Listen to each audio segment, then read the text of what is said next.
Hadith Al-Thaqalayn is known as the tradition of the two weighty things. It's the Prophet's final advice to the Ummah during his final farewell pilgrimage, where Muslims had gathered from all areas and localities. Narrations suggest that over 100,000 people were with the Prophet for this final pilgrimage. It's therefore no surprise that there are so many narrators of this tradition. The Prophet said, "I'm about to answer the call of death. I have left behind two precious things. Verily, they will not separate from each other until they come back to me by the side of the pond in heaven." The question is, what are these two weighty things? If we ignore the narrations found in Shia works of Hadith, there are two distinct versions found in the collections of the Ahl Sunnah. The first is found in Malik's Muwatta, where it's narrated that the Prophet said, "I'm leaving behind the Quran and my Sunnah," which means his habits or actions. The version in Sahih Muslim is different. In it, the Prophet says, "I'm leaving amongst you two weighty things. The one being the Book of Allah, in which there is guidance and light, so hold fast to the Book of Allah and adhere to it. The second are the members of my household. I remind you of your duties to the members of my household." There is no doubt this is a polemical discussion, but I want to make very clear, we approached numerous scholars from all schools of thought, particularly from the Ahl Sunnah. After all, we're discussing the traditions in Sunni books. We guaranteed that we would not edit any answers whatsoever. We even asked them to provide their own topics of discussion. We said, these are your hadith in your books. It's more fitting if you discuss and you explain them as you feel fit. We hope that more of our brothers from the Ahl Sunnah would join us when we discuss such issues. After all, what unites us far outweighs what disunites us. This is particularly apt in this day and age. Islam is under attack from all sides, even from within. We need to hold on to common grounds like never before. And that is ultimately what the following discussion is about. Hadith Al Thaqalayn was the final advice the Prophet gave when the entire Ummah was with him. He said, hold on to these two things and you will never go astray. If we can find common ground with this hadith, there is no doubt we will be better for it. Hadith Al Thaqalayn, when we talk about it in this term, when you're talking about is it the family of the Prophet or is it the Sunnah, that's a particular controversial polemical context. Of course, Shia hadith, there's lots of material on the relationship between the Imam and the Quran. Ali is always with the Quran and the Quran is always Ali, which is an early Shia hadith, but it's also found in Sunni sources, usually not in the Sihah, but it's certainly found.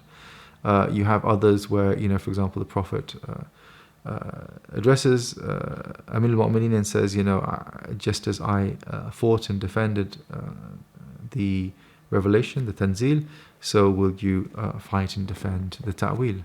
And there's a big question about what's meant by the Ta'wil. So there's already this notion that after the Prophet, whoever succeeds the Prophet has to have a certain relationship with the Quran and has to defend its integrity. So in that sense, the Hadith Al Thaqalayn encapsulates this notion of how we understand the revelation of God and how we understand the means by which we revert back to God. And what the Hadith Al Thaqalayn is telling you is you go back to God through the Quran and through the Ahlulbayt. So in our sources, in the Sunni sources, for some reason Rasulullah uses two words, Itra and Ahlulbayt, Itrati, Ahlulbayti.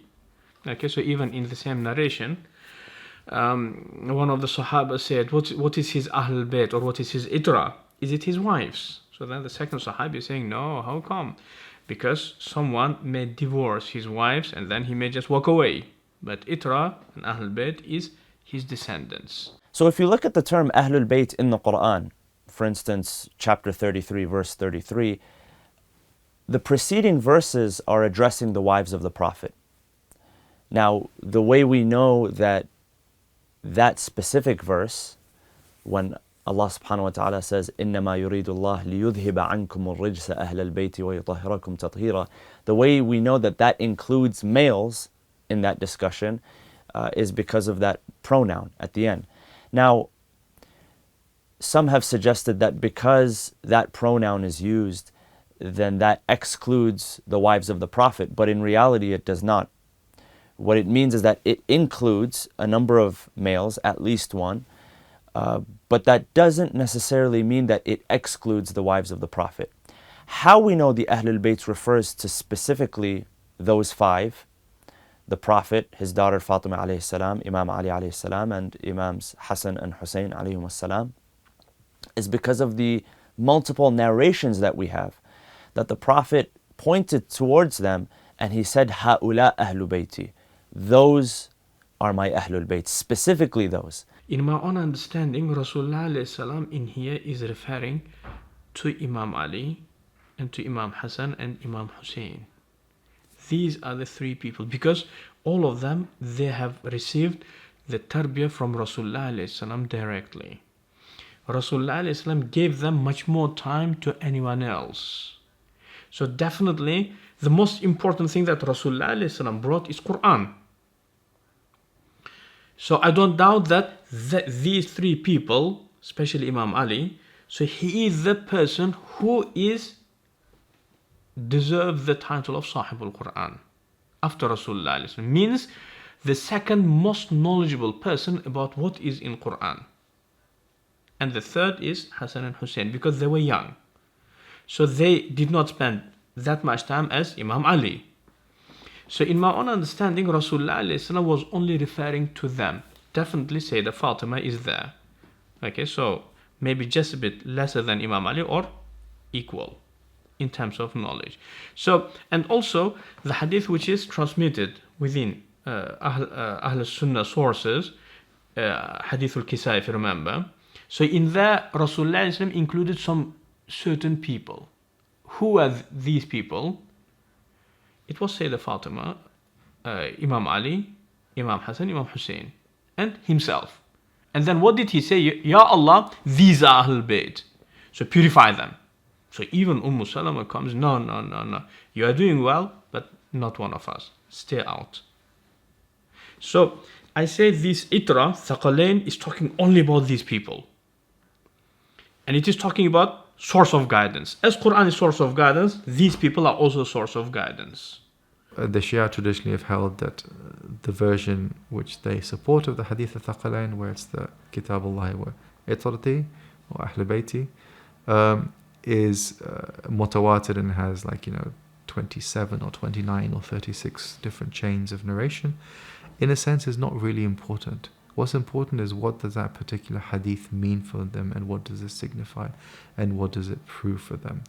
The same thing goes when Sunnis, who are perfectly aware that there are at least 27 chains, and they are perfectly aware that the hadith in its kind of Shi'i form, if you will, is found in Sahih Muslim, and it's found in Hakim's Mustadrak, and it's found in the Musnad of Ibn Hanbal and many other early texts. For them, it's the simple fact that this hadith does not have that sort of import. It's not used to ascribe authority to any particular individuals, right? It's basically, it fits within this wider context of the Prophet saying good things about people around him. Unfortunately, our Ahl Sunnah Mashayikh, they did not spend, you can say, enough amount of focus or energy on this hadith. They say this hadith is only emphasizing on looking after them, not as a source of guidance, but just looking after them. For Sunnis, of course, there has to be a response to that, and the standard way in which you respond is you restrict meaning and you restrict the import. So what you do is you suggest that the hadith is not mutawatir, in the sense that it only has rare or singular chains of narration which are not corroborated massively. And the second thing is you dispute what it means. So you say that the Hadith Al Thaqalayn does not mean that the Ahlulbayt, in the restricted sense that we use it, refers to the authority that these people have alongside the Quran. Even if you consider the Quran to be greater or lesser, that's a different matter. But even if it's lesser to the Quran, they still have authority. That's something which has to be questioned, because of course that's not what happened historically in the early period. Then you also want to find other ways in which you can dilute that position by bringing in other people who might be covered by the category of itra or Ahlulbayt. If we take Imam Ali and Imam Hassan, Imam Hussein as source of guidance, as Quran is insisting, in that case, the politicians, they're going to lose big portion of their power, because Quran calls for the good treatment, equal rights, etc. Okay, but politicians need power. Okay, so that's why it maybe it is suggested by some of the scholars from the political, you can say, biases or agendas or backgrounds or whatever you can call them. Yeah. So it could be any of them too. Misunderstanding based on their assumption about their own principles, which is set up already about the guidance, or deliberate deformation in order to stay in charge. The other thing which will happen is that, like a third possible strategy, is to say, well, even if we consider Hadith Al Thaqalayn to be fadail or excellences or virtues of Ali, then of course others had virtues as well, and then they'll bring in these hadith about all my companions are like the stars, follow whichever one you wish.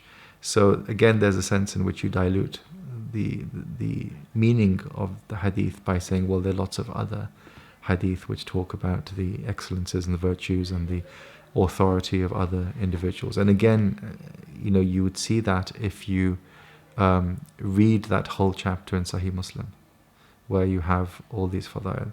And then of course you have other medieval Sunni authors, people like Ibn Taymiyyah, etc., who will basically say that the fundamental problem is that all fadail literature is problematic.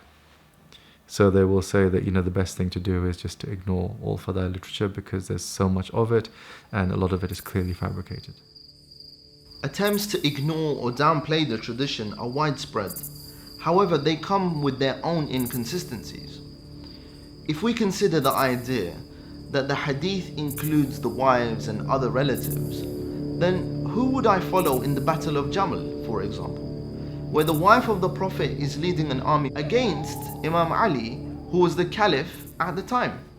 Both sides are at war with thousands of Muslims killed in the battle. Is it conceivable that the Messenger of God commands us to hold on to the Quran and the Ahlulbayt, and then members of the Ahlulbayt are killing one another? I don't think that makes sense, to be honest.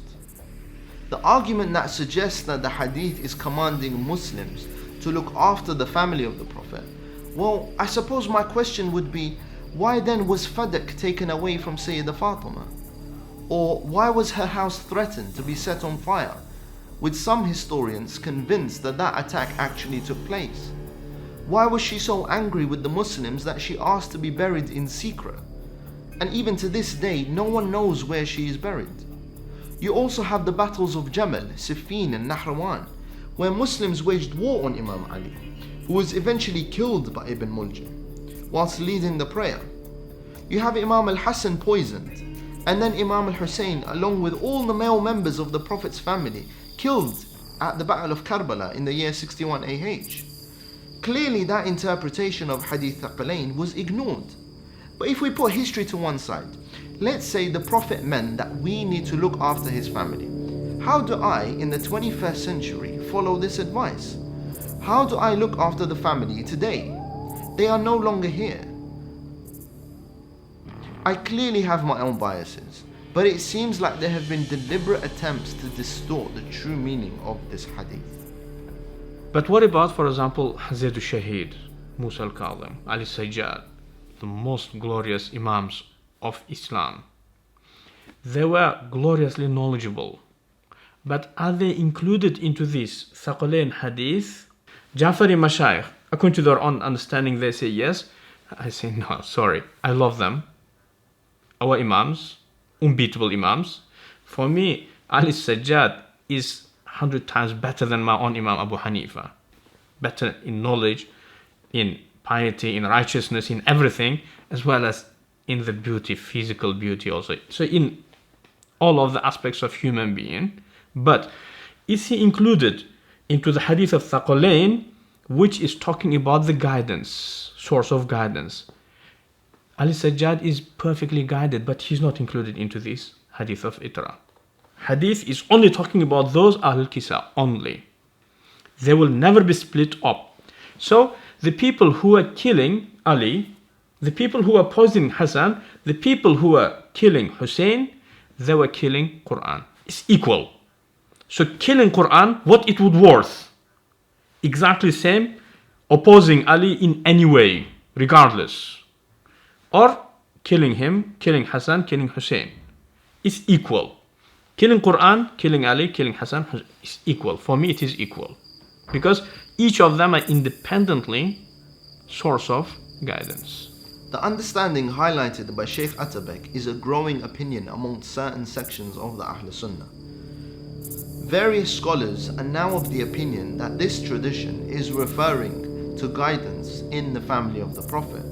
However, this guidance is limited to the Ahl Kisa. So where do we get the authority for the Imams that followed the 5 that were under the cloak? Well, firstly, from a textual perspective, we see in Sahih Bukhari, Sahih Muslim, Musnad Ahmad bin Hanbal, Tirmidhi, Sunan ibn Dawood, and various others, that the Prophet said there will be 12 successors from the Quraysh after him. The question that follows is which 12? There has been confusion about this, especially during the time of the Imams. Firstly, there are numerous traditions where the Imam himself would designate who his successor would be. He would make it very clear amongst his family and companions who the next Imam would be. Secondly, there are no traditions where Imam al-Hussein says he is the last member of the Kisa and therefore the last pillar of guidance. In fact, history records him designating Imam al-Sajjad as his successor and commands his sisters to ensure he remains safe after the tragedy of Karbala. Again, history narrates that Sayyida Zainab stood in the way of Ibn Ziyad's men when they threatened to kill Imam Sajjad. Another argument to consider is the fact that there is no recorded inconsistencies when it comes to the 12 Imams of the Ahlulbayt, where different rulings are provided by different Imams for the same scenario. Rather, there is a consistency found in their teachings. This is not the case with other individuals who claim to be the Imam. In fact, there are examples where such individuals were questioned but then failed to answer basic jurisprudential issues. This was never the case with the 12 Imams of the Ahlulbayt.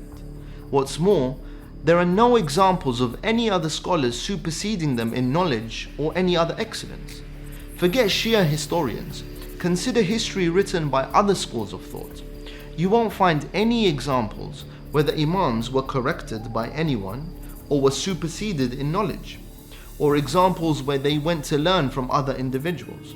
In fact, when we consider Imam al-Jawad and Imam al-Hadi, they became Imams at the age of 9 and 6. History from other schools of thought highlight how they surpassed the most senior scholars even at that tender age. It is therefore no surprise that each of the Imams were under significant supervision of the authorities, often imprisoned or under house arrest and then eventually killed. This in itself proves their status. Yes, other scholars were also pursued and killed, but in the case of the Ahlul Bayt, you have 10 generations killed one after the other. This fact alone is testament to the knowledge and character of these individuals. With that said, the discussion surrounding Malik's version of the hadith is arguably more apt when considering the formation of Islam as we know it today. The version found in the Muwatta states that the Prophet declared he is leaving behind the Quran and his Sunnah. This hadith has a single chain of narration and forms the identity of the Ahl Sunnah, the people or the followers of the Sunnah. A hadith which are stated in the big audience but then narrated only by single chain. Is it accepted within Ahl Sunnah wal Jama'ah or not? So we have two opinions. First of all, we look into the subject. What is it talking about? So if it is subject which is important for everyone, which occurs to everyone, which is in our case, because matter of guidance. So in that we have two opinions. Okay, opinion of Malikis, Shafi'is, and Hanbalis, and the latest Hanafis, contemporary Hanafis.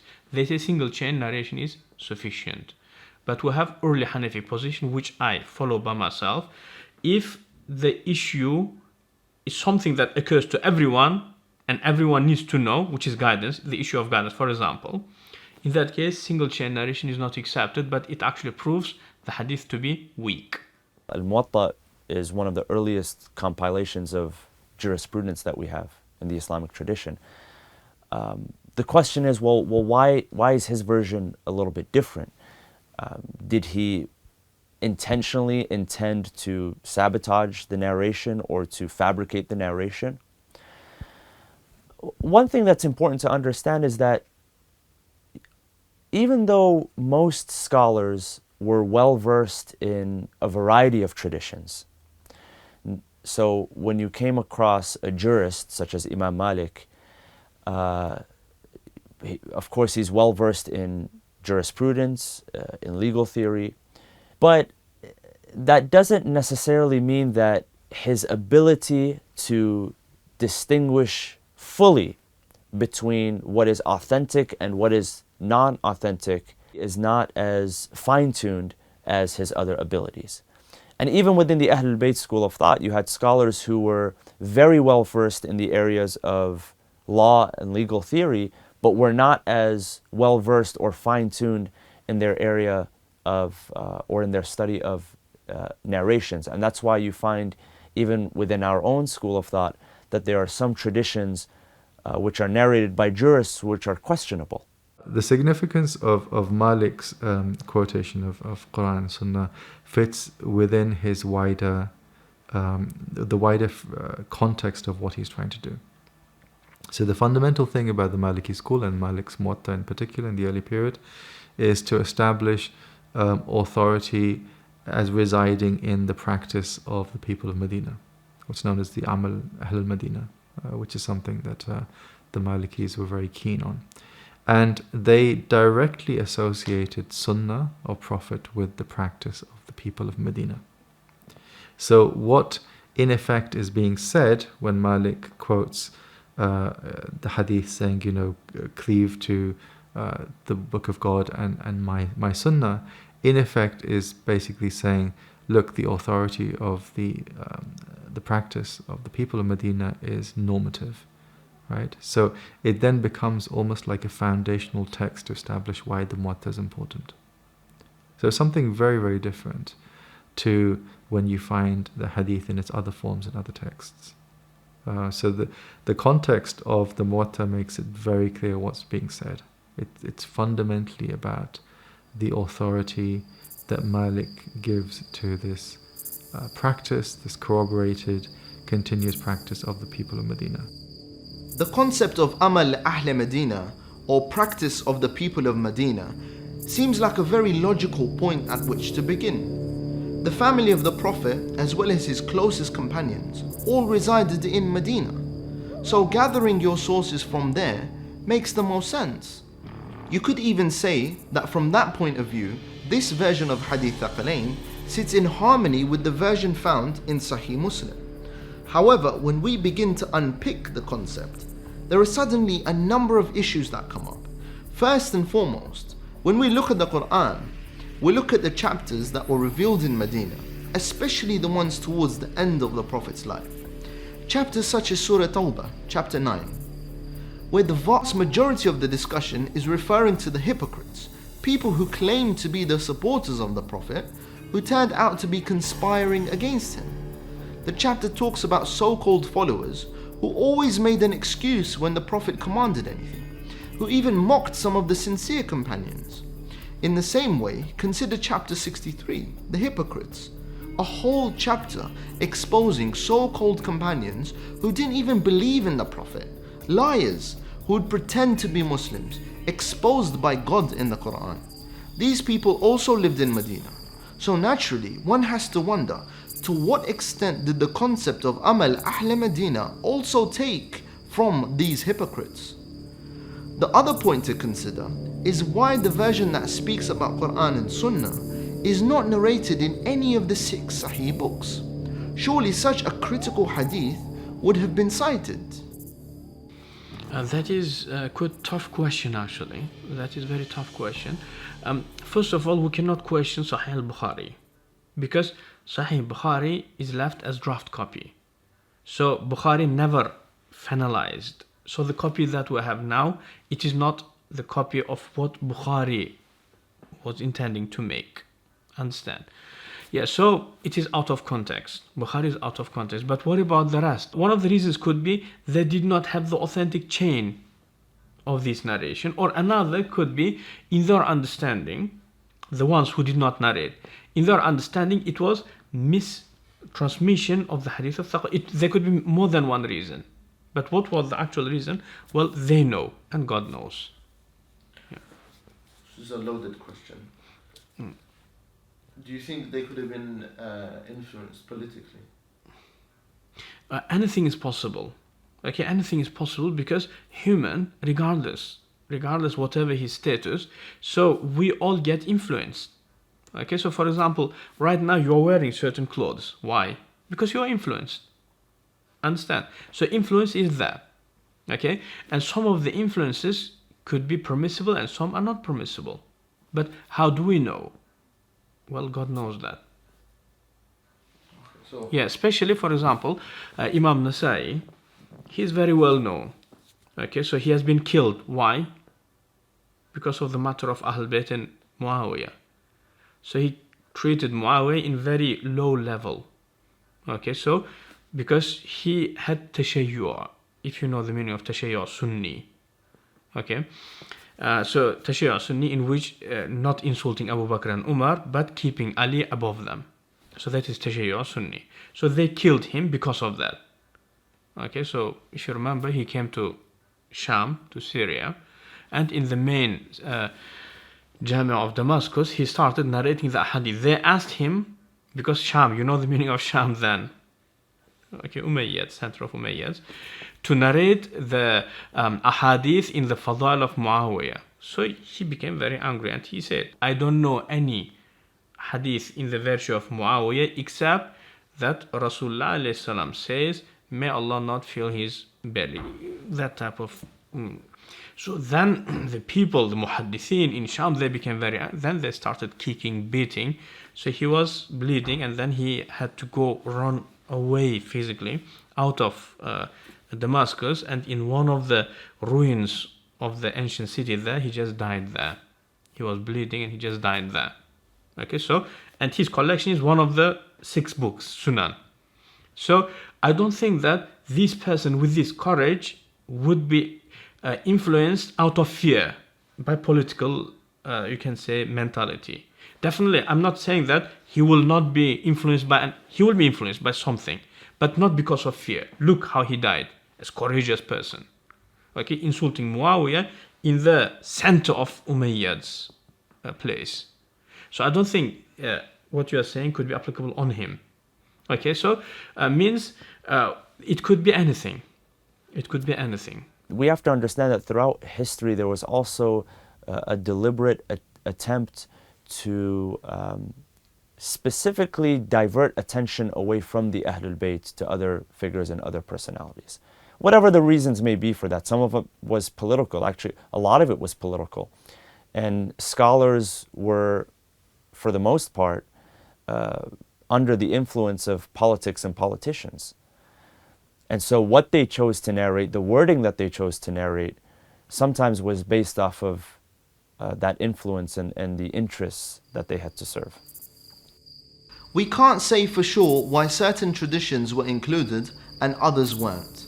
It's easy to say that there was an agenda, but proving it is impossible. But then maybe proving it is not important. Rather, what is important for all Muslims is understanding why the Ahl Sunnah have taken the version in Malik's Muwatta so centrally.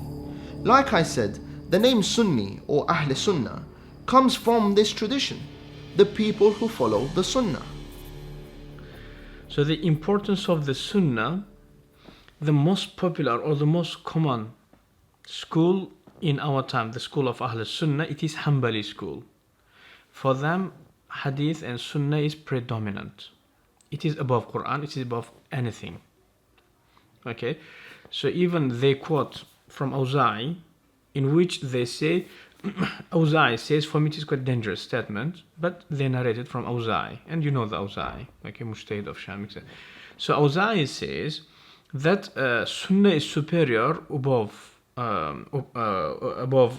Quran, because Sunnah can judge upon Quran and Quran cannot judge upon Sunnah.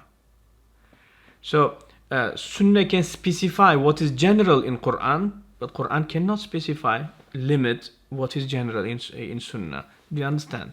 So that is, you can say, common principles of Ahlul Sunnah wal Jama'ah in our time. So for example, did you ever have a discussion with Sunni brothers? So what do you think when they ask for evidence? What do they expect from you? Hadith. Okay. And if you give them some opinion, they ask you, do you have hadith to back it up? Even we have this non-hadithi school called Hanafi. The latest ones and contemporary Hanafis are also hadithis. You can say Hanbali mentality. So they say Quran only with hadith. That is only the guidance. But if you ask them, what about Quran on its own? They say no. But what about if it's hadith on its own? Verbally they may say no, but practically they say yes. Because they already confirmed that hadith is dominant. And hadith can specify Quran, hadith can abrogate Quran, hadith can do as-sunnatu hakima. وَالْقُرْآنُ مَحْكُومٌ. That is the principle. Awza'i explicitly confirms that. So it means Sunnah independently is guidance, but Quran is not a guidance independently. Okay, so that is the contemporary, you can say, Sunni mentality. You could argue that in a Sunni context, what you want to say is that, of course, the reversion back to God goes through the Quran and through the Sunnah, but of course the Sunnah then, of course, is understood with all these other accretions to it. So the Sunnah is not just about the Prophet, the Sunnah is about the early community as a whole, it's about that ijma', it's about a particular order of caliphs, it's about the normative practice and authority of those caliphs and so forth as well. So in some ways, the term Ahlulbayt is much more transparent by what it means, but Sunnah is not transparent in terms of what it means. With Salafis, in some ways, it's very clear what they mean by Sunnah. They mean the practice of the early generations, particularly the first 2 centuries, right? But that also gives them flexibility because there's a massive variety of those practices. So even if you just looked at the people who would described as companions of the Prophet, you'll get everything from justification for nepotism to hoarding wealth to being a very staunch socialist, or someone who rejects private property and so forth. So you've got lots of possibilities of what you can do with it, and that's why, in a sense, this appeal to Quran and Sunnah is pretty vague. It gives you actually much more flexibility than people think. 100%. We are not following what was left behind. I had a chance of looking into some of the works of our Jafari Mashayikh and a lot of the works of Ahlul Sunnah. No, what is being practiced now, it's not what was left behind. There was no any collection of hadith. So then how Prophet can say that I'm leaving something which he never did? Look, I'm talking from my own point of view. Rasulullah alayhi salam, messenger, is nothing but the one who gives interpretation to Quran.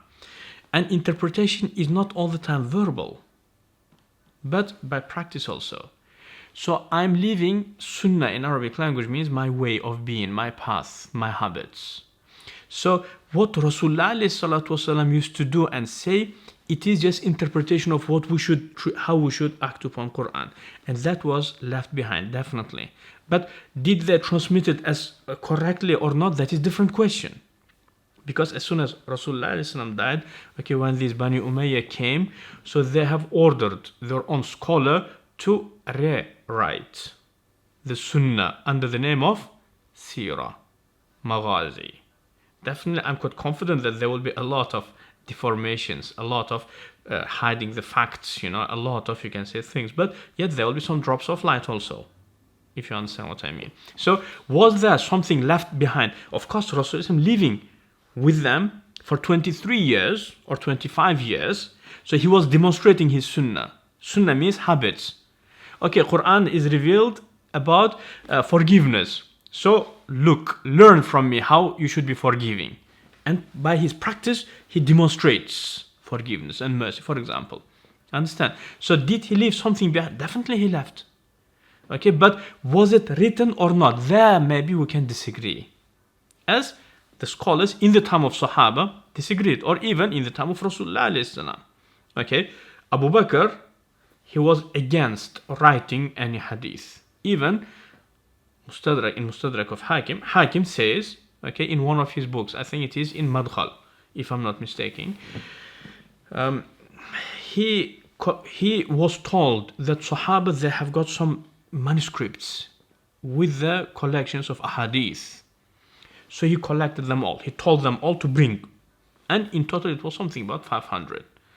And then he spent whole night thinking about it. And then he burned. Next day he said, I thought about it and then I came to conclusion that I have to burn it. And then he did burn it. Okay, so that was this means Abu Bakr did not agree that we have to transmit it as written. But was it transmitted in written? Well, I say yes. Based on this, yes.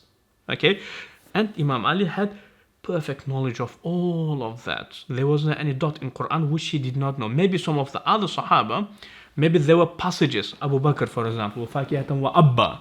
Okay, in the Mimbar, he says, I don't know what is Abba.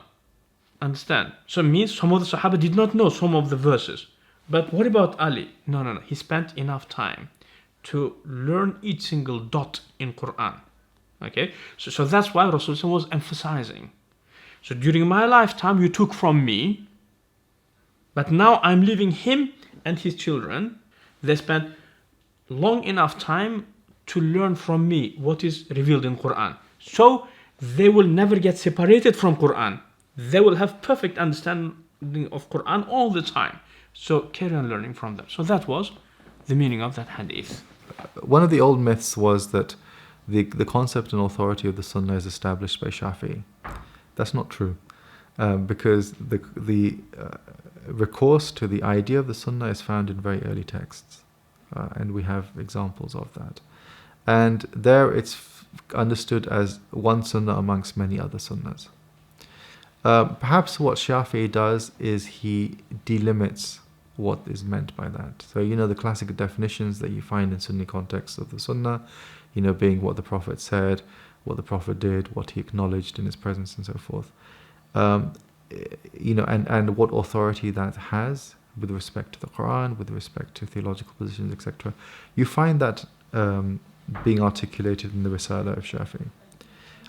And that's quite important because already in that you have the beginnings of an expansion of this sense. Because by then saying what the Prophet acquiesced, you're in effect giving authority to the companions of the Prophet, regardless of whether there is something specific. So that's why you then get hadith texts which include direct statements or rulings or ahkam or whatever of companions alongside the actual statements of the Prophet. And you find that from the earliest collections of hadith, the so-called Musannaf works, which are about a century or so before Bukhari and Muslim, in Abd al-Razaq, in Abu Shayba, Ibn Abi Shayba, and a number of other Musannaf works which were established before that. You already have plenty of companion material alongside what the actual sayings or the deeds of the Prophet are. So you have the development from that, and then by the time you get to the classical period, when the hadith compilations are produced, when the earlier theological texts, systematic theological texts, works of creed and so forth are established, then it's very clear by that point that the Sunnah of the Prophet means much more than literally just what the Prophet said and did. It's about his whole milieu and how that sunnah then is then transmitted. For the Malikis, it's very easy. The transmission of the sunnah is through what the people of Medina do. So already the sunnah is much more than what the Prophet did and said, right? What they would say is that you can discern the sunnah from what these people do, regardless of whether you have a text which goes back to the Prophet. And you find that happening in the Muwatta. There's many things which are reported in the Muwatta which do not go back to the Prophet. But that's because you have this kind of hermeneutical device, if you want, of referring to the Amal Ahl al-Madinah.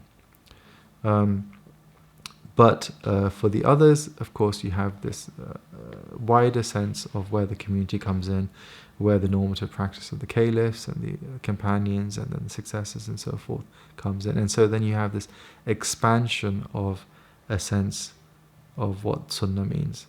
And in that sense, it's sometimes a bit odd for Sunni theologians to object to the Shia understanding of authority, because the Shia could say, well, all we're doing is we're expanding the authority of the Sunnah of the Prophet to that of his direct successors, the Imams who were of his family. So we're just doing that. We're doing something which is very similar.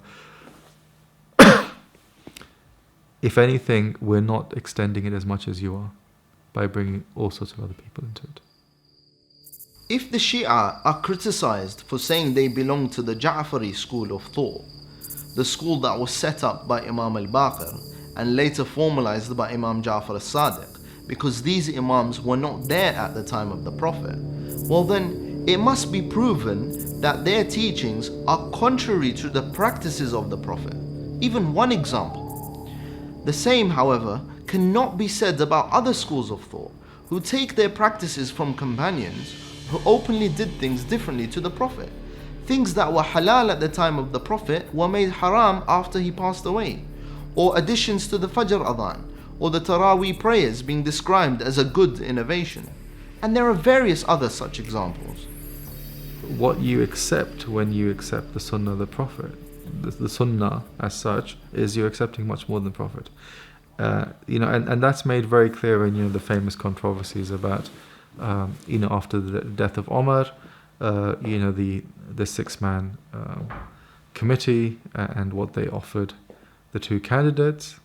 And of course, Amir al-Mu'mineen famously says, I'm not going to agree to acting upon the Sunnah of the Shaykhain, because if they did anything according to what the Prophet did, well then it's already covered by the Sunnah of the Prophet, and if they didn't, then I can't do it because it's not binding upon me. Right? And ultimately that's where it comes back to. It comes back to this issue of does the Sunnah include the binding authority of those people? And actually Sunnis will say, well, the Sunnah also includes what Ali did, but it includes what he does alongside many others. That's the problem. And it seems that the earliest usage was directly associated with the Prophet, but fairly quickly after that it starts taking on all these other aspects of what those around him and the next generation are doing and so forth. And that's, as I said, that becomes very problematic, because then you can justify all sorts of things. You suddenly get all the worst excesses of the early conquests. And there's so many other problems with it. Because once you then include the Umayyads into this sort of chain of authorities who bear the Sunnah after the early period, and it's very difficult to deny that is not the normative Sunni position. It certainly is the normative Sunni position that Muawiyah and Yazid and all those guys were legitimate caliphs. That's why you then get this kind of slippery slope to the sorts of violence and justification of violence that you find in the present. Listen, we need to be very clear. We're not saying that the Ahl Sunnah, who make up over 1 billion people, agree with or support the actions of any violent groups. Not at all. These groups have been set up by foreign powers as proxies to work against Islam. What we are saying is that these proxies have utilized the actions of some of the early Muslims as justification for their own actions. What we need to do is be honest and admit that if the Sunnah is going to include the actions of anyone other than the Prophet himself, then we suddenly have contradictions that can be exploited, regardless how senior these personalities were. As Muslims from all schools of thought, we should be adamant that the Sunnah should only be the actions and behavior of the Prophet. Many things were done in the name of Islam or the Caliphate that the Prophet did not do. We need to differentiate his actions and the actions of others. If we can unite on his actions, then we will be much better for it. The expansion of the concept of the Sunnah only makes sense if you have certain assumptions. One certain assumption is what's known as Adalat al-Sahaba, right? So the idea that all the companions have integrity and probity, and they are kind of unimpeachable, so to speak, in their actions and their words and so forth. And the second one is about this kind of notion of consensus of the community. Now, recently, it's becoming very popular that Ahl Sunnah scholars, they're looking into this hadith of Malik and saying that it is mistransmission of the Hadith of Thaqalayn. It was not Sunnati, but it was Itrati. Some of the narrators, he mistransmitted. We don't know the reason, maybe deliberately, maybe by mistake, maybe while copying, understand? So it could be anything, but so that is becoming more, you can say, popular within Ahl Sunnah wal Jama'ah, and the reason could be many. Okay, one of the reasons, in my own understanding, which is beautiful, before we were very isolated to ourselves. Hanafis with themselves, Hanbalis with themselves, Ja'faris with themselves, but now we have social media, lectures all over the places, articles, okay? So people started looking, okay? So slowly people are adjusting their understanding. Scholars are not exemption, okay? So in my own understanding, the main reason is this, okay? Main reason is that we started looking into each other's tradition. All of that is influencing, okay? So Ahl Sunnah get influenced from Ja'faris get influenced from Ahl, because they're opening another, suggesting something new to contemplate about, okay? So that could be the reason, okay? One of the most direct reasons in my understanding. But there is another reason, which is people started thinking also, okay? So for example, I do by myself, I teach the science of hadith. So my students started thinking, okay? So the hadith which is concerning the guidance, and only one person is narrating, whereas hadith is related to the guidance and it is mass transmitted, and both of the hadiths are talking about the same very issue. What is the source of guidance? The people who do kind of try to approach this in different ways, they get shut down very quickly. So, you know, you've got some very important Arab intellectuals who've like said, no, look, come on, look, this early period is very problematic for us. Look at someone like, Hassan Farhan Malki in Saudi. I mean, he's a very, very interesting person. He's not, of course, Wahhabi. Sometimes it seems that his positions are much more Zaydi positions. But he raises all sorts of very important questions. He raises the thing that, why do we not, if we claim that we're Sunni, why do we not take the Ahlulbayt more seriously than we should? And, at one point this led to him being under house arrest.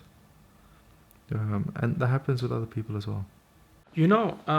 It was one of the most painful experiences for me as Sunni to admit that we did not only betray Quran, but also we very badly humiliated the second source also, Ahl al-Kisa, Itra of Rasulullah alayhi salatu wassalam. We killed the main source, Ali, and we killed the two other branches of Ali in really bad way. Sayyidah Fatima, even long before Imam Ali, was also killed. Okay, so anyway, killed or died according to different narrations. Okay, so even though I have my own understanding of the...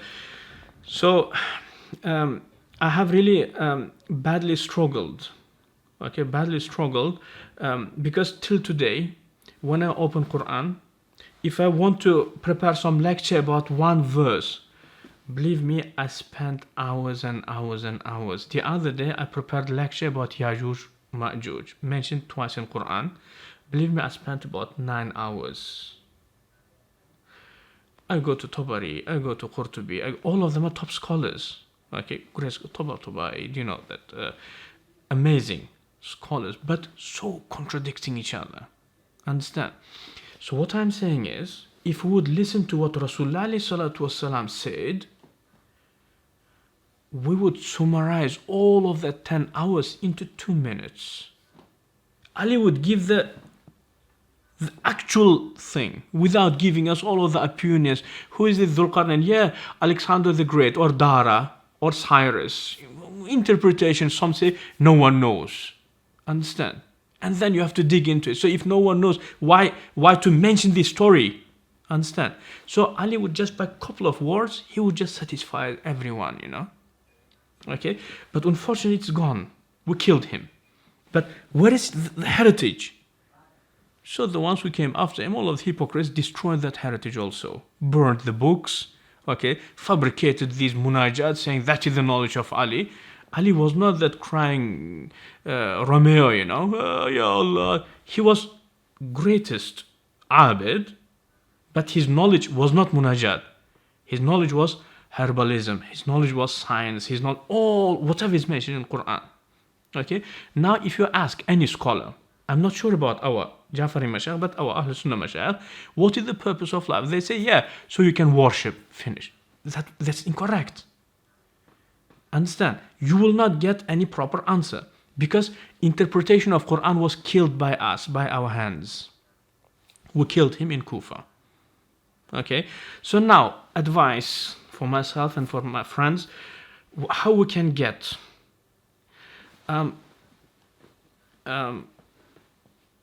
I'm a bit, I hope, I have a lot of hopes, dreams, wishes, but I'm afraid that the reality is quite painful, you know.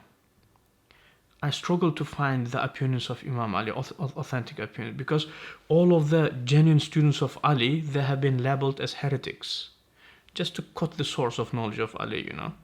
So whenever some scholar is labeled as heretic, his books will be burnt. So we do not have anything which connects us back to the knowledge of this glorious personality, Imam Ali. Okay? His sons, really badly humiliated, killed in the most miserable way. You do not wish it to your enemy either. Okay? So where is their knowledge? Again, burned, destroyed. Understand? So that's why I came to conclusion, I, by myself as Hanafi, came to conclusion that now I have only Quran in my hand. I have intellect.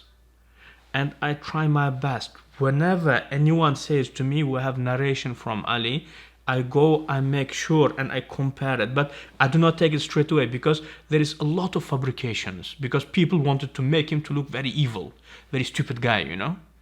Some of the narrations are, you know, such horrible about his opinions. I do not accept it. I say Imam Ali will never make this type of silly mistakes because Rasulullah promised that he will never be going splitting from Quran. Okay, so now what to do? My own, you can say, principle for myself is so Quran, okay, and intellect, and anything helps me. It could be history, it could be poetry, it could be anything. Okay, because I assume that we lost that glorious knowledge, which is coming from any of them 4 sources of guidance. Say that Fatima, Imam Ali, Imam Hassan, Imam Hussein. We lost it. It's gone. As previous nations lost their authentic copies of their gospel, that's how we lost the authentic, you can say, opinions of any of them 4 sources of guidance. So that's why just I struggle. I just use my intellect. Main source is Quran, Hadith, opinions of the scholars. I involve all of them, but I filter it by these 2 main things, Quran and my brain. So that's why I think it is. It should make us just to step back. We may have very, you can say, active, very sharp brothers from Ahl Sunnah, from Jafari, you can say, traditions. So I think after assuming that we lost the original opinions, so we should not be as strong as we supposed to be if we would have Ali with us now, defending and spreading his knowledge. But because the opinion of Imam Ali, which you are grabbing on now, it could be fabricated also. So that's why I think it is time for us just to help out each other to find the guidance. I'm as Hanafi, I need your advice if you find my error, okay, as well as Hanbali, Salafi or Shafi'i brothers. So I need their advice also. So I think now it is not that time in which we have to be very strong, but more appealing to each other, because we need each other in our time, in our century, more than in any other time.